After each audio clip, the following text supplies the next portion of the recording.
as promised, our program coordinator, Mike Hengeveld, he'll be joining us here to say a couple words. Hello, you can hear me, Victor? I can hear you well. Excellent. Okay. Well, hello, everybody. My name is Mike Hengeveld. I'm the program coordinator for Templeton STEM. And I have to say, just off at the outset, I'm upstairs in my house here in East Vancouver. So this is a little bit unusual, but here we go. This is easily my favorite part of the year, every year. It's a chance where really students get a chance to do the talking instead of the teachers. So I'm sure that to a degree, the students really like that as well. I think one of the other things that's worth recognizing, and I think Mr. Morani spoke to that, is that while this is a really strange time, it's introducing some interesting elements that I hadn't really thought of before. Like this is the 7th annual, but it's the first time that we've invited people who, wouldn't be able to get into the physical building. So for example, I know that I have people who are on the Eastern Seaboard and in Toronto who are watching this, which is crazy. I don't know why we didn't do that before. So it's not all bad. Anyways, in terms of a few moments to speak before we get going, one of the questions that we ask as teachers, because the students really do most of the work, but the thing that really drives the program for us is asking the simple question, who owns the learning? And the answer has to be the students. From that standpoint, I don't really feel like that I'm the boss per se. And so what we feel and what we find is that when students are at the center of their learning, that really what you see is improved outcomes or amazing outcomes. And I really hope that that shines through tonight. The thing that, like, when we say who owns learning and how do you put students at the center, there's sort of really three key things that happen.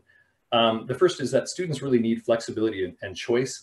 I think in some senses, flexibility, those of you who are parents will have seen that in your teens sleeping in. I'm not necessarily saying that that's the kind of flexibility that we need to have per se. I don't have any problem with sleeping in, but when we talk about flexibility, do we need to meet at the same time, and do things have to be a certain way, and does everyone need to learn at the same rate? I think that we're asking some serious questions about that, and definitely students thrive when they have choice. Authentic goals are really important. If you don't have goals where the student understands and can see how there's value in what they're doing, and that it's not a made-up activity, I find when people can see why they're doing it, they tend to do well and really buy into the activity. And finally, I think it's really important that people understand that it's a safe learning community.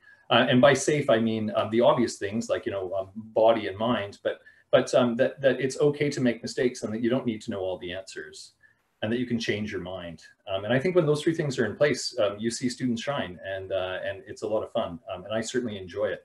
I would be remiss at this point if I didn't mention, it's not just me. I mean, I'm standing up here wearing flying the colors, but I'm working with three amazing colleagues that I do need to mention and may not appear in face, but are behind what we're doing here. So Kyle Renwick and Ms. Ravinder Kerr are working both together with the STEM 9 cohort, and their leadership and their new ideas and the passion that they bring to the program has been amazing. And I think you'll see that when Isabel and Mercedes come up and present. They've been integral to the process, and there are 4 of us in total, and they're an amazing addition to our team. The other person who may remain unseen in this presentation, but is a huge piece of what we do, Mr. Carl Janzi, I think behind the controls of the Zoom of what we're doing here, is our STEM technology person, problem solver extraordinaire, and an inveterate coffee drinker. I struggle with the amount of coffee I drink, and Carl is not making it easier. But together, the two of us, he's an educational visionary, and it's a lot of fun to work with him. And together, we do what we can to bring that students to the center. So a big thanks to the 4 of them, to the 3 of them. And I think at this point, it's over to you, Victor. I'm all done. Thank you, Mr. Hengeveld, for those words, and we are always forever gracious of your presence.